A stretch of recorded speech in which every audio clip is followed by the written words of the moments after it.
好，死不死？今天我不打算让贾玲姐牺牲，我打算对她进行谋杀。我们就进行116个人对你一个人的谋杀。为什么？很简单，因为这个时候，如果没有人愿意站出来做决断，我们每一个人都自居正义，我们每个人都心怀慈悲。OK，20分钟后，我们都是好人，以及116个善良的好了的死人。人类历史步步前行，沾满血腥。什么意思？各位，你们自己能站在这里，因为你们跑步的时候比较快，赢了你们那10几亿精子兄弟，他们无辜的牺牲了。各位，人类之所以能成为万物之灵，因为你们干掉了其他物种。发现了没有？那些灭绝的珍稀动物表示我不服。各位，所以今天我们告诉你的不是多数人就一定可以干掉少数人，多数人就一定可以去打劫马东老师，虽然我也超想，不是，是情况危急，一定要有人做决断，妇人之仁不可行。所以今天你问我是不是让劝他牺牲，牺牲之后我超爽？不是，我今天站出来认，你们谁都不肯按我们这边票没关系，因为你谁都不想当杀人犯吗？我来。好，各位，贾岩老师，如果今天我亲手按下这个按钮，不好意思，我杀掉你。从此以后，我夜夜难眠。从此以后，我生不如死。可是贾玲老师，对不起，这个瞬间我可能还是要干掉。我不会认为我这样做超对，我也不会认为你该牺牲，只是总要有人下决断，不能等。对不起，贾玲老师。所以各位，我想说的是什么？就是没有霹雳手段，怎怀菩萨心肠？谢谢各位。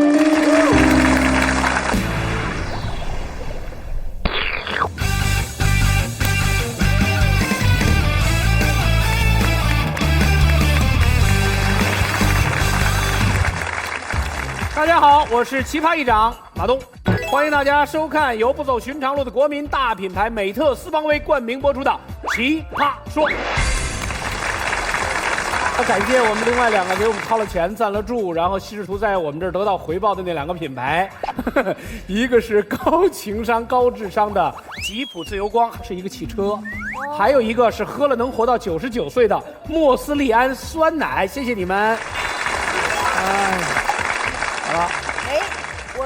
我让你奇葩女王，你给人给我一个眼神，你给人给忘了，不是，让我这么一看，揭发一下，哎，立刻就柳岩来坐这儿啊，他每3句话里就提到柳岩，啊，女神什么，然后他现在马上就在进下，半个小时了都没有聊聊我。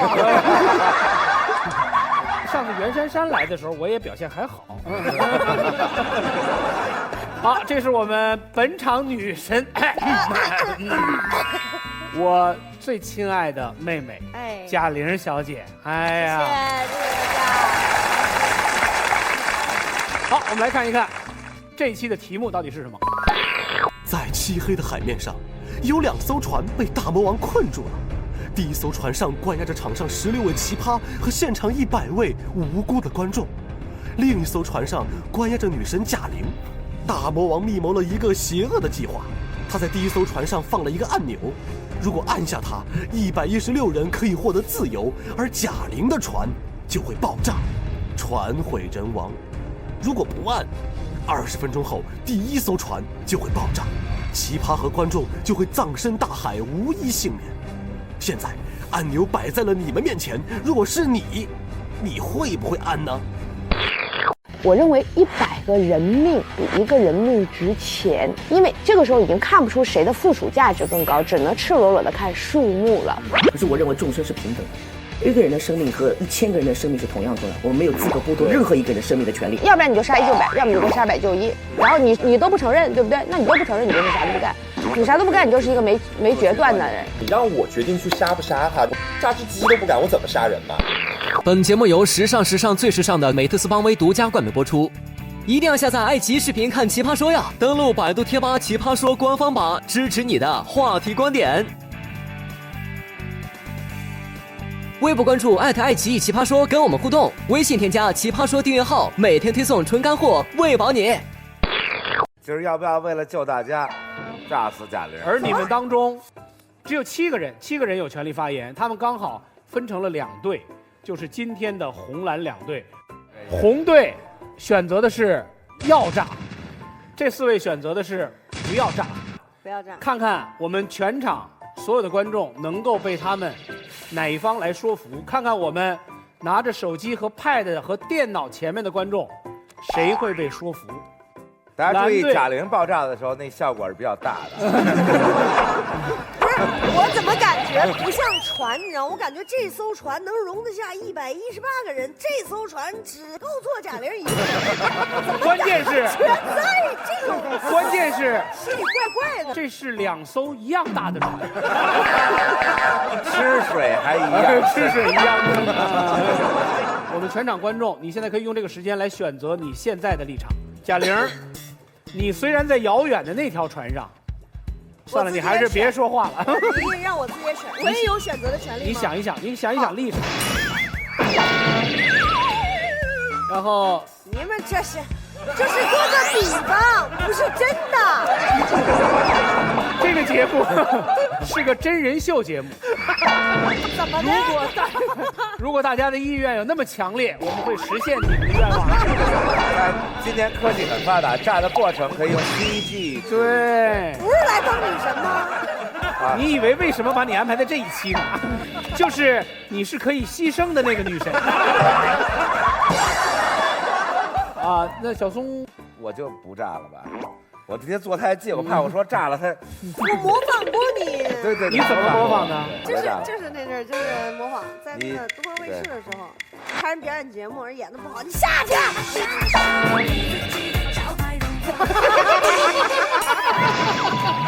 这康永兄选哪边？我不是每次都得站在他对面吗？我如果选了，我要炸掉贾玲，贾玲会原谅我吗？那要问贾玲。其实没关系，又不是真炸，是吧？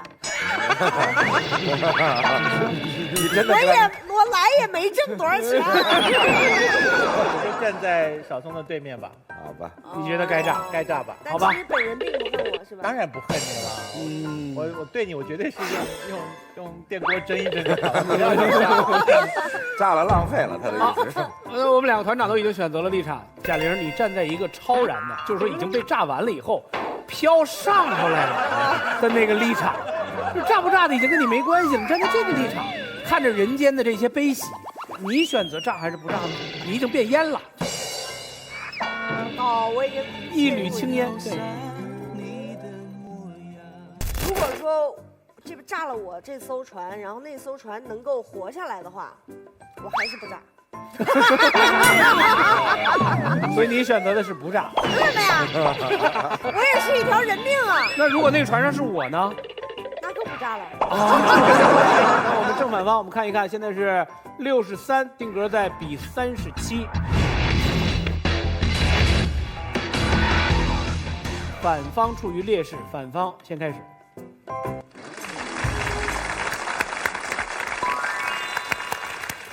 其实大家选择炸贾玲姐，可以这样叫吗？可以。其实大家选择炸贾玲姐也很简单嘛，就因为她一个人可以换回100多条人命，怎么可能算来算去？当然就100多个人好过就哪一个人，对不对？就是说少数其实基本上就应该服从多数的嘛，牺牲小的好过牺牲大的。这道理来听起来好像很简单，也好像说得通。可是大家仔细想一下，凡事都应该是少数服从多数吗？假设我们去搭一辆德士，这里叫出租车，对，我是马来西亚人，在这里我们搭一个出租车。里面最多可以坐4个乘客。这时候我们说，我们来投票，看看我们要不要给钱。4个乘客举手给，司机举手应该给，这样我们是该给还是不应该给？是不是凡事不可以用少数服从多数来算？如果我们说今天炸贾玲姐是可以的，那也就是说为一个人给很多人是可以的。那请问，3位，假设马东老师是最有钱的，这样他把他的财产捐给我们，也拯救了不少我们这些贫穷的人士，是不是？这样他是不是应该把他的银行户口、你们的钱都提出来捐助给大家，对不对？反正他一个人的钱分享给我们几百个人，全部这里118个观众，这是最值得的嘛。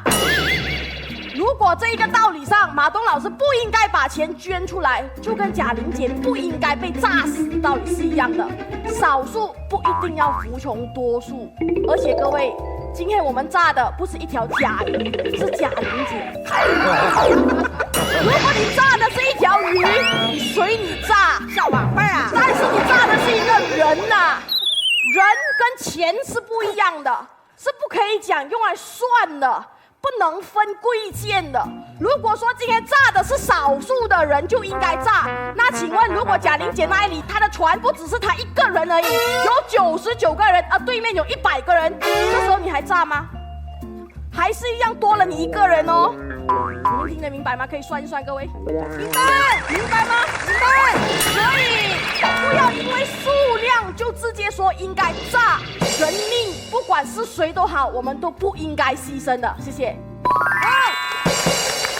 大家别忘记按键啊，可以在整个的话题空间里面随意按键啊。艾丽，好，各位，艾丽，你掉链子了。之所以掉这个链子呀，原因很简单，就是因为大部分人会觉得我们炸贾玲姐是一个非常恶魔的行为，因为我们让这个无辜的、美丽的、纯洁的、圣洁的生命死了。抱歉。但是贾玲姐，您现在可能委屈，但是你也可能不服，但你这条命呀，必须得献给大家。原因很简单，如果能把贾玲姐救活，我也不想炸。但如果现在不炸她呢，就是100多其他人的生命就丧失。那也就是说，我手上肯定会沾满鲜血。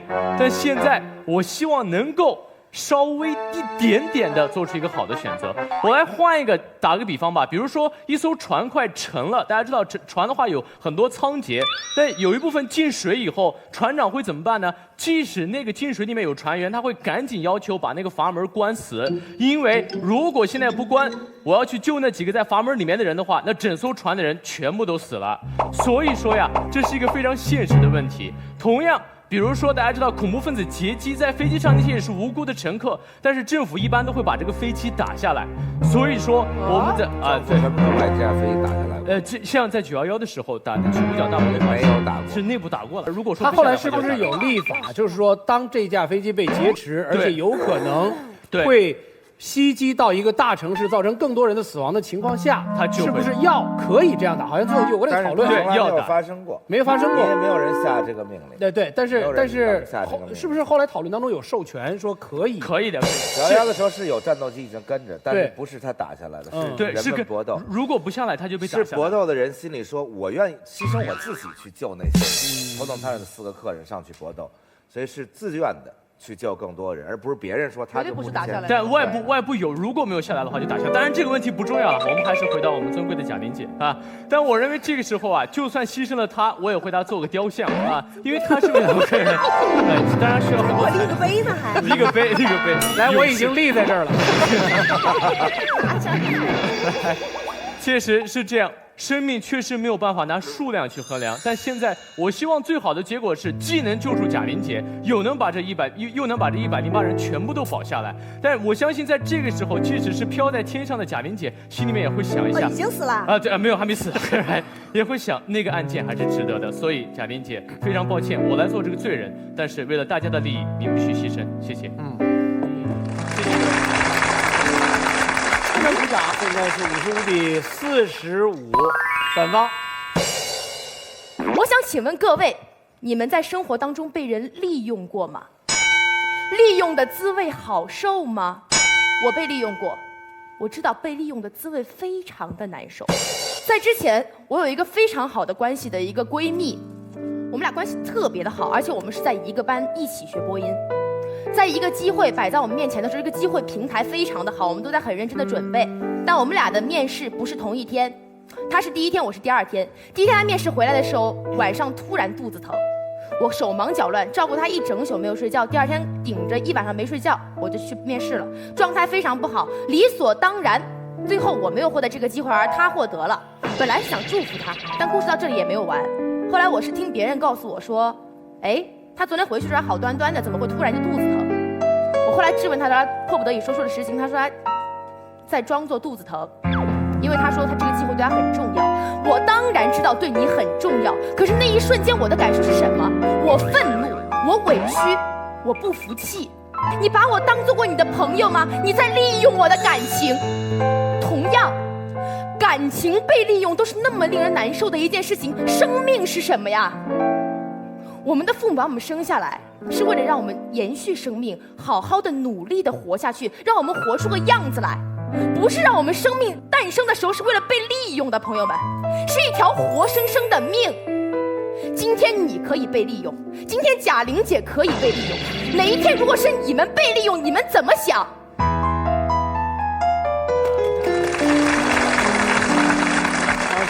好，刚才啊，我们4大姑娘说，大家想象一下自己被利用，你们有没有点情节代入感？我们现在都在船上呢，宝贝们，马上就要炸了20分钟啊！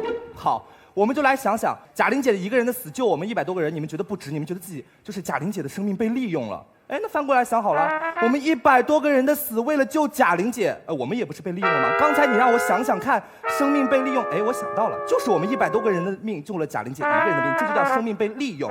其实如今刚才说什么啊？生命算来算去以1救100不值得，没错，我不给你算生命的数字。可是今天我们所有人都在船上，情况紧迫，这个时候需要有一个人出来担这个罪名。这个人也许在你们看来也许很残酷，没有任何的道德观念，可是这个人宁愿担你们的骂名，宁愿让贾玲姐已经死了，不会记恨终生，应该是宁愿让贾玲姐的家人骂她一辈子，她要把这个剑按下去。因为什么？因为她爱你们，也不是说爱你们，爱生命。不是你们高颂生命可贵吗？没错，生命可贵。给你们大家讲一个大家都看过的电视剧好了，《神雕侠侣》。当金轮法王把郭襄绑在城头上问郭靖的时候，你要么开城门把襄阳城给我，要不然我让你的女儿死在这儿。郭靖说了一句话：姑娘，大宋好儿女。说明什么？这都不是杀一儆百的事情，自己的女儿被绑在城头上了，他为了自己的臣民告诉他，姑娘没事别怕，这就是侠之大者。所以任何事情往前走的时候，总得有一个人甘愿背骂名，甘愿双手沾满鲜血的站出来。所以大家不要去想象着用道德捆绑自己，这个时候的道德已经不是我们所有人的妇人之仁了，而是我们所有人此刻都在船上，还有10分钟船就要炸了。所以我希望你们认真谨慎的考虑，如果觉得这个船该炸，就把那个红钮按一下，谢谢。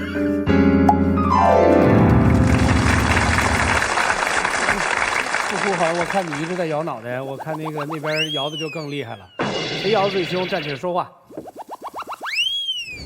帮让我寒心的人啊，真是！我看到一开始，先别鼓掌，一开始的数字竟然只有26的时候，我觉得心特别的寒心，这就是我们未来祖国的花朵。因为你们站这条船上，因为你们站的是那100多个人，而你们每一个人都不是贾玲，你们就要站着说话，你们不腰疼。今天你坐这个位置，你试试看。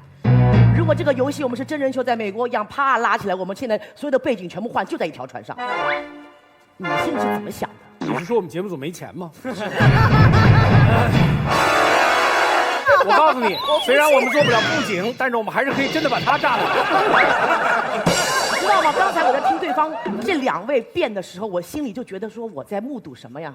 我在目睹一场血淋淋的集体谋杀案。你们所有的人坐在这里，竟然讨论是我怎么把他给杀掉才能救我们自己。你先别发声音，没轮到你发声音，我告诉你啊，我气到现在，这是个什么好的伟大的辩题？这是一个悖论，到现在没有人能解决出来的问题。今天我们讨论是如何能说出你自己，说高大上，说生命平等，谁都会说。一条生命怎么换1000条生命？这个东西不对的。我们人类一生下来就被教育成什么？是可以被牺牲的，这已经是很可怕的一个观点。而且在座的各位，现在刚才全部都认同这一点。你知道吗？今天把贾玲炸了，接下来你就是下一个贾玲，因为会有下一条船。你，马老师以后不叫马老师，你就是下一个马玲。我告诉你，我只要不是马铃薯，我知道为什么吗？今天你站在我们这100个人当中，你笑嘻，哎呦，反正也不是我，那炸好了无所谓的了，对不啦？反正我只要能活下去就可以了。那有一天你是他呢？我知道一个很好的故事，一个很感人的故事。我们石油泄漏了以后，有个小女孩每天就去救那海鸥，每天都去救那个海鸥。然后她的爸爸就说：“你去救什么？怎么来不及救呢？每天那么多人死。”他举起手上那个海鸥，对着大家说：“对他来说是有意义的，爸爸。”你们没有考虑过那个人的想法吗？贾玲是怎么想的吗？到最后你们是用利益和道德逼他自己自杀，你知道吗？他说不行了，你们都不能手上沾满鲜血，你们都不想扮演上帝，只能我死。你问他，他愿意死吗？凭什么我也死？我活下来，爸妈养了我18年，凭什么我该死？就好比说，今天打个比方，我爸爸生了癌症啊，呸，爸爸。你刚刚说炸死我的时候，怎么不说呸？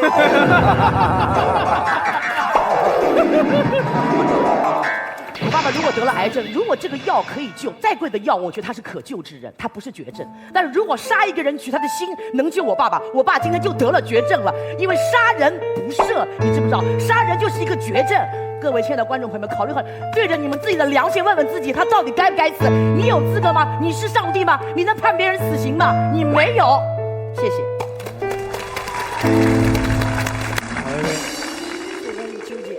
各位好，死不死？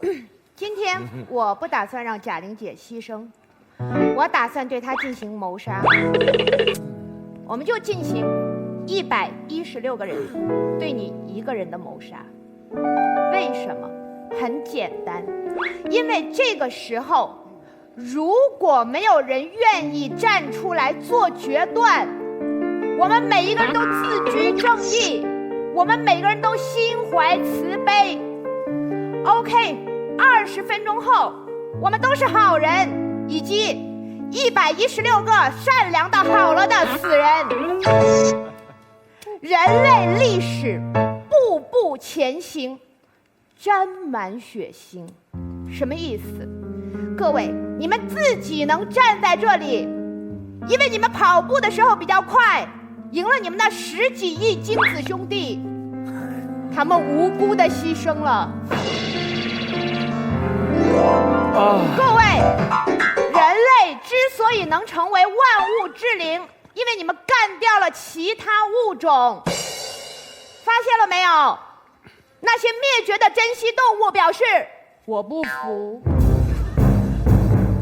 各位，所以今天我们告诉你的不是多数人就一定可以干掉少数人，多数人就一定可以去打劫马东老师，虽然我也超想，不是，是情况危急，一定要有人做决断，妇人之仁不可行。所以今天你问我是不是让劝他牺牲，牺牲之后我超爽？不是，我今天站出来认，你们谁都不肯按我们这边票没关系，因为你谁都不想当杀人犯吗？我来。好，各位，贾老师，如果今天我亲手按下这个按钮，不好意思，我杀掉你。从此以后，我夜夜难眠。从此以后，我生不如死。可是贾玲老师，对不起，这个瞬间我可能还是要干掉。我不会认为我这样做超对，我也不会认为你该牺牲。只是总要有人下决断，不能等。对不起，贾玲老师。所以各位，我想说的是什么？就是没有霹雳手段，怎怀菩萨心肠？谢谢各位。按说我不应该插嘴啊，但是我先来补充一句，因为这个对年轻人很重要。对，就是这个世界有史以来的暴君，当他镇压人民的时候，用的都是这个道理。把我话说完了，我也不用。世界上的每一个暴君都说，我是为了这个国家稳定，我是为了这么多的人，所以我今天必须要下决断。是啊，这就是暴君理论，这就是或者简单的说叫社会达尔文理论。对，就是拿社会当从民，拿人当禽兽。那基本上这个理论就是给暴君提供的。谢谢你。你们每个人都学会课文叫纪念刘和珍君，对吗？你知道下令向学生开枪的段祺瑞，对，当然打死了几10个学生，最后段祺瑞也终生食素啊。最后在天津做愚公时候，我赎这个罪，有人宽恕段祺瑞吗？段祺瑞就是说的你这套理论，最后而且是我不入地狱谁入地狱，那最后终生食宿依然被写在课本里，纪念刘和真君。好吧，潇潇。首先我今天的观点特别简单，刚才那个小宋老师已经给薇薇姐，包括花溪他们那个沾满鲜血的双手下了一个暴君的定义。同样，对于我服从我人性的懦弱，我连只鸡都不敢杀。这个剑就算在这儿，你让我去摁它、杀死它，我真心的做不到。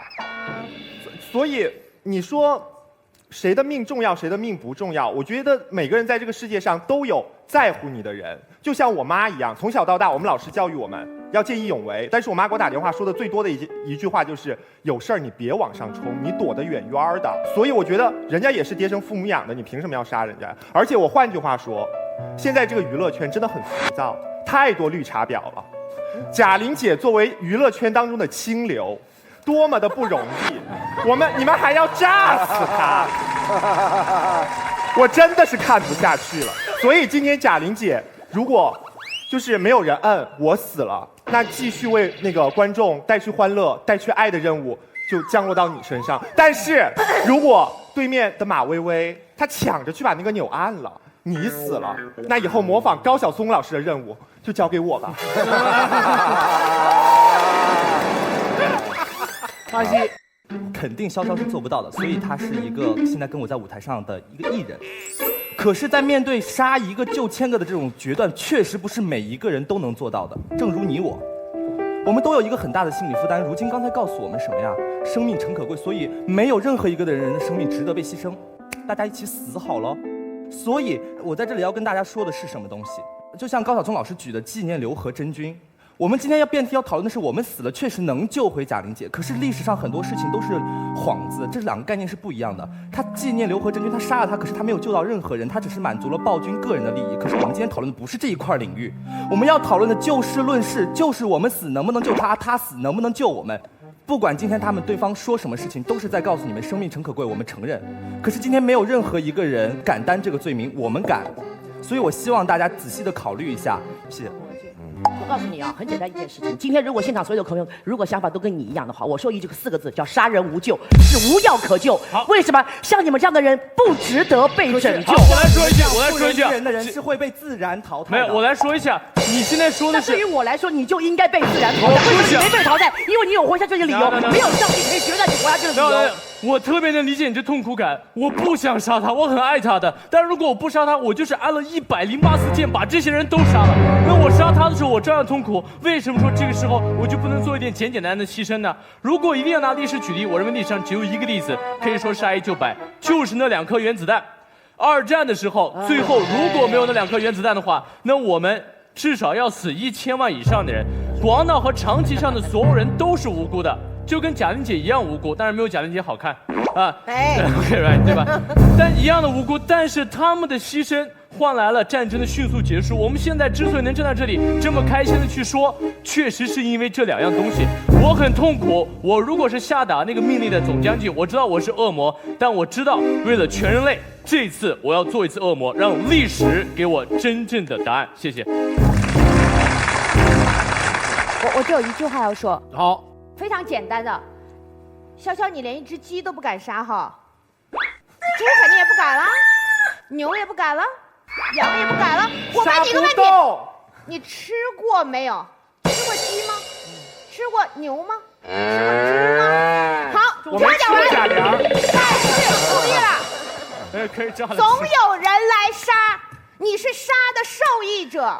我们愿意单骂名，你可以放心来，尽管骂，吃素不就得了吗？我要成立全球保护野生植物联盟了啊！你再这样，野生植物来了，让小全荠菜来剪吧。小松刚才对这话题特别投入，整个话题其实我早想好了，但是有一些观点我怕对年轻人有不好的影响，对，因为那个是自古以来很多人的借口。啊，甚至有人改变宗教，为了这个借口，就是为了救更多的人。那我们今天干点坏事情，我们今天杀几个人，啊，等等等等。那对我自己来说，其实我不会说到这么高尚的地步，因为我觉得就事论事嘛。如果我坐在这条船上，我首先就是大家投票嘛，是吧？说杀不杀贾玲，我一定投票不杀。为什么呢？我给大家讲一个故事，这我说的完全是我真心话。我住在美国的时候，有一阵子我住在10层楼。有天早上6点钟，这完全是真实，我用生命担保。6点钟早晨火警，我从10楼只拿了信用卡就出来了。出来以后，因为美国人是习惯沿墙右边排着一排往下走，这边给消防队上了，所以首先大家没有乱挤，所有人都沿着墙右边下去。前面2个老太太，特别胖，手挽手。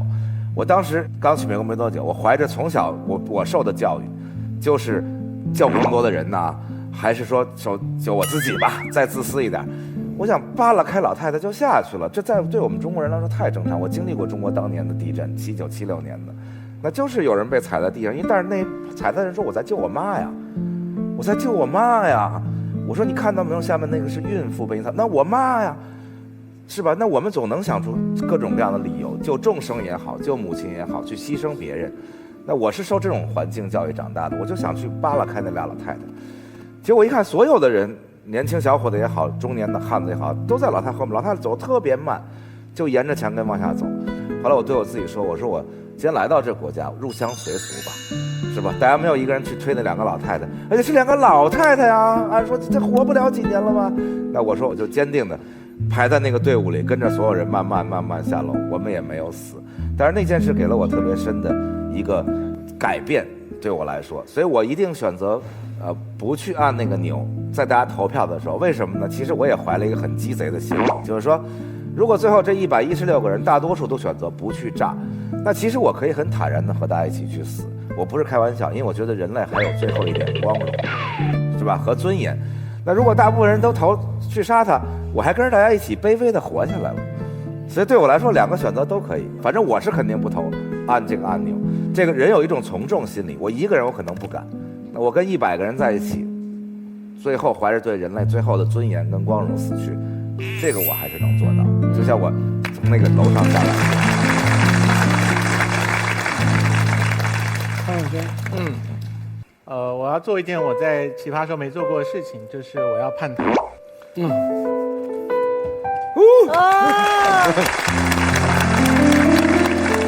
我要叛逃的原因。跟范甜甜生气的原因很像哈，我以为大家处于一个抽象的，没有真的要炸掉贾玲的状况之下，我们没有在这条船上，大家凭着理想跟情怀做决定的时候，一定是选不该的人居多。所以当我看到选该炸的人居多的时候，我吓坏了，所以我立刻就决定。这不是一场辩论，这是一次向大家传递关键的价值观的时刻。所以我当然佩服你们3位辩手选了这么难辩的那一方。是。可是呢，我就不惜牺牲我作为团长的立场，我得要传达这件事情，就是这当中有一个你们双方没有提到的事情，就是作为与不作为。你按下那个钮是作为。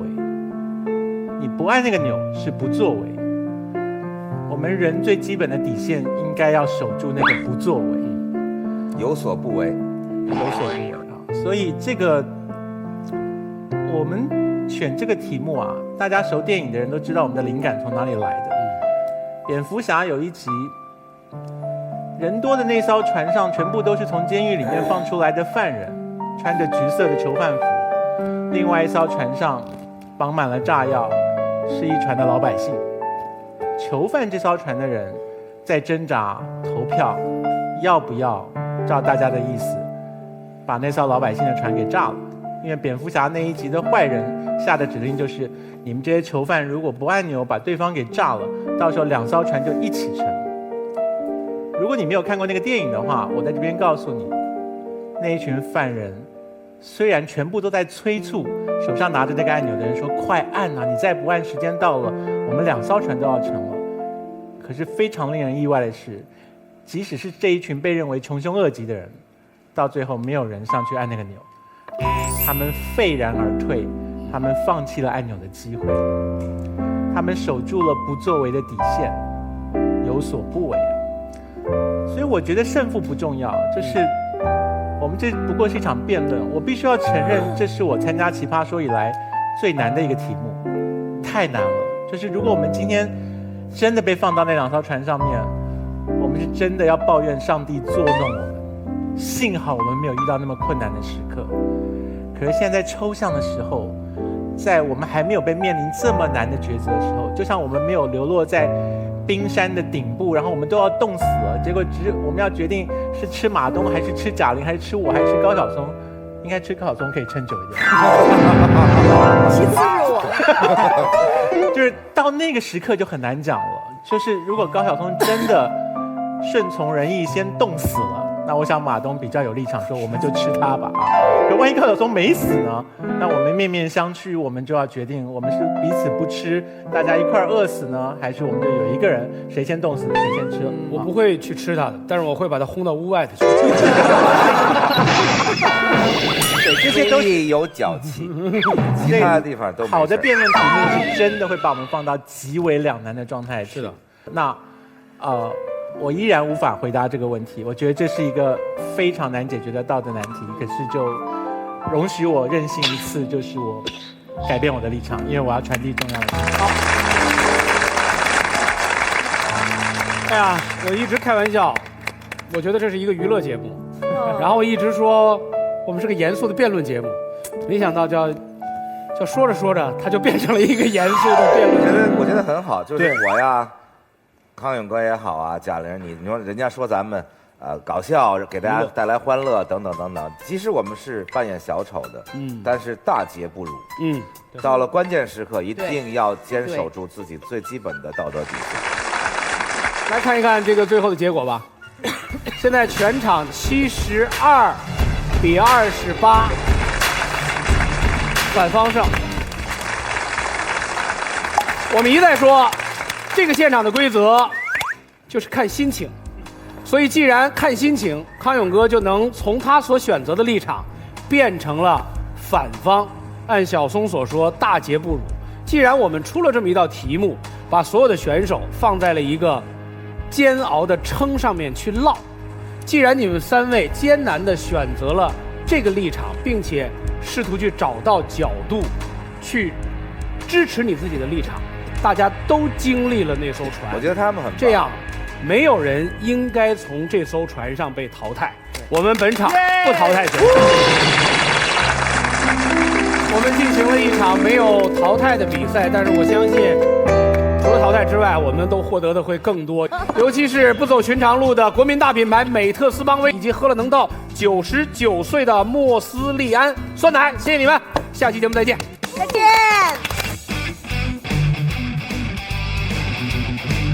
其实今天我很感动，就是康永哥最后倒戈，我觉得今天确实也惊到我了，看到大比例的说应该杀那个人。其实这是一个世界难题，没有对错。我们在这个现场又找到了一个通过这个节目去表达我们内心应该向往什么，我们内心应该鼓励什么，我们应该让年轻人更多的去体会和知道什么的这么一个契机。今天影响我最深的是一件事情，就是蔡康永老师的反水倒戈。他宁愿去违背这个节目的规则，他宁愿做一个反复的人。我倒戈的那个动作，我根本不认为我能够真正去说服任何人，我反而是认为，我的倒戈其实只是表明一件事情，就是为辩论而辩论是一件事，可是传递我们真心信仰的价值，比在辩论场上面得到胜利更重要。所以今天我跟康永哥能一起来说到这儿，我觉得很感动。